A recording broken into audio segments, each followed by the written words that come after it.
Thank you, Squarespace, for sponsoring this video. When you look at this watercolor, you might think it's just orange, black, and blue that I used, but there's a little bit more to the process if you want to capture all the beautiful color transitions and intricate details. So let me show you step by step exactly how I got here. The reference photos and all my watercolor materials are linked in the video description below. And if you're watching this in real time on my Patreon channel, there's also a black and white outline of the full composition available for you to download.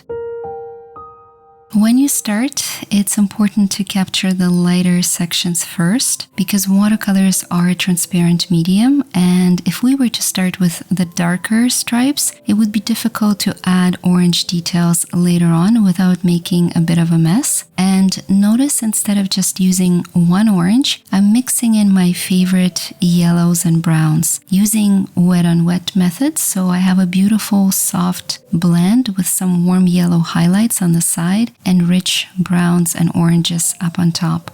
I'm going to blend my colors with a damp brush so they can gently spread towards the nose and move down to the tail. This part is translucent, so just a little bit of yellow around the edges so we don't lose the shape. And later on, I will add some texture to the fins, but not yet. For now, we need to repeat the process on the right, and I will tell you right away that this clownfish on the right side is a lot easier to paint because it doesn't have that brown, so layering will be a lot more straightforward, as you will see in just a minute. I'm using the same pigments, benzo yellow, benzo orange, and transparent pyro orange. You can use either one of these oranges. I just like mixing them for some variation and vibrancy. Pyro is a lot more intense, almost like fire, and benzo orange, also known as permanent orange from Daniel Smith, is more of a muted color, and the brown is not actually brown. It's called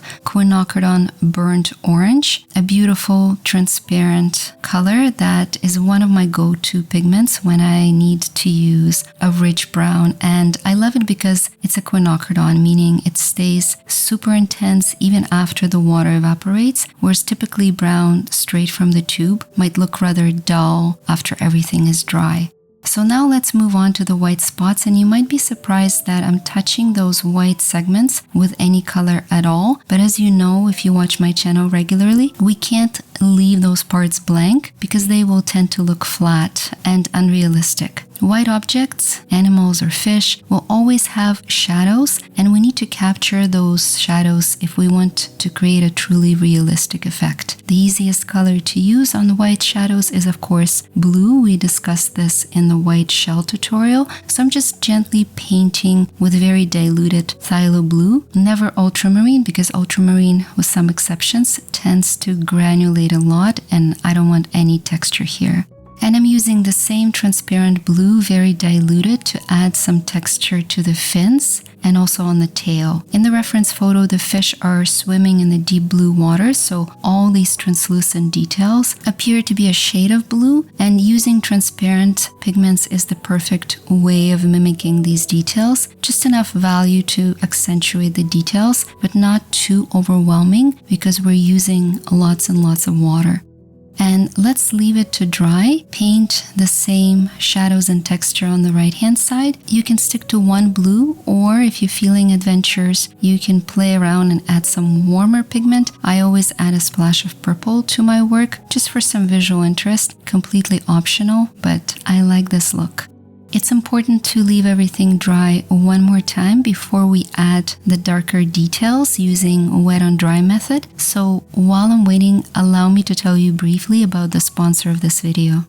Squarespace is a very powerful online platform, the one I'm currently using to build my illustration portfolio and to organize all the different products and services that I offer as part of my creative practice. The most impressive feature by far is their guided design system. They call it the Squarespace Blueprint. It's super easy to use. You don't need to be an expert in web design. Simply choose one of their beautiful professional layouts, adjust the flexible templates as much as you want. You can add text, text, images, video, courses, and even online memberships directly on your website. And your website will automatically be optimized to look great on any phone or desktop computer, so your work can get discovered more often and by more people. Visit Squarespace for a free trial and use my custom link to save 10% off your first purchase of a website or domain.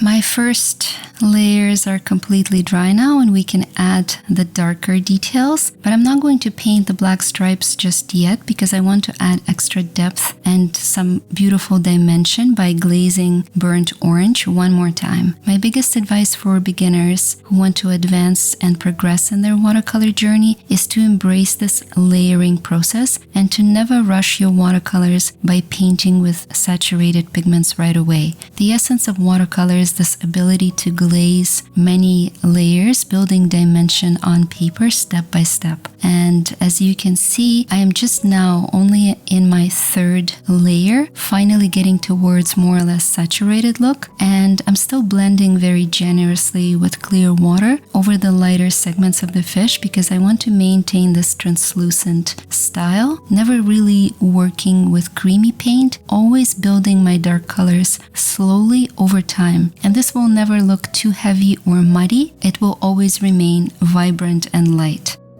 And I will do the same thing on the second clownfish, just gently applying my quinacridone burnt orange only on some of the parts, and you can also use it very diluted to add some extra texture on the fins.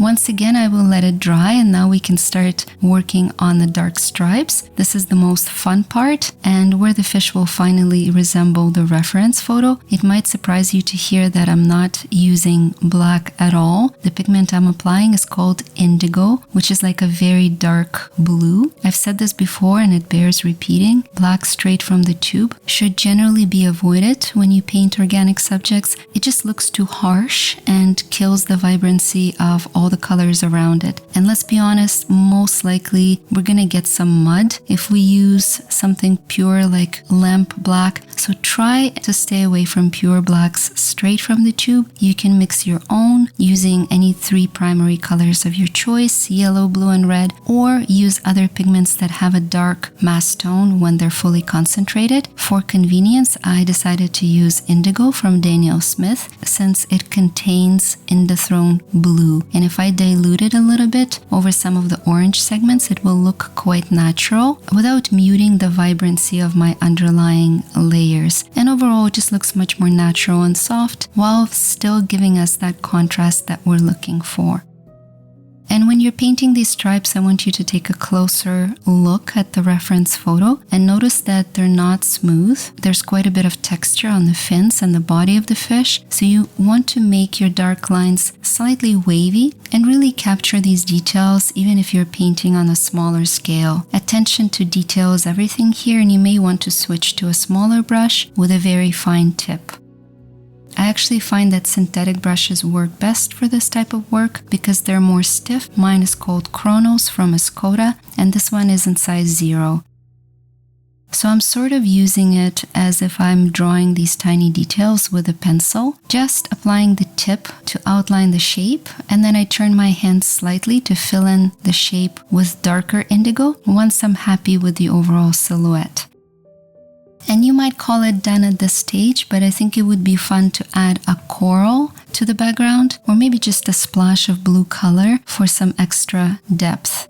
I didn't use any particular reference and just sort of drew the coral by hand, improvising a shape because I feel like living on the edge every once in a while. And I'm generally not a fan of solid background color. It's too tricky to get even coverage with watercolors, although it is possible. But here I think it would be fun to just have a coral and maybe use some complementary colors and intricate shapes for some visual interest.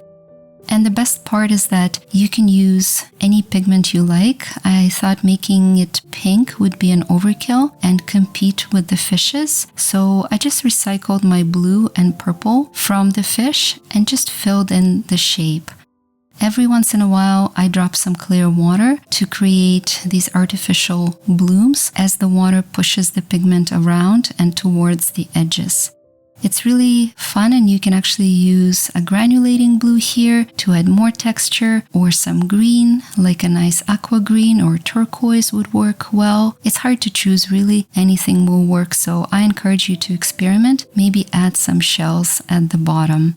And one layer of color is more than enough to capture this shape. The only thing I would add is a soft glaze of darker color on top of the first layer, and only in those areas where coral disappears behind the fish. It's a small detail, but it will help you push the shape backwards visually, as you're basically adding a soft shadow there, and it helps the eyes perceive the shape as something more in the distance, and it's pushing the fish forward.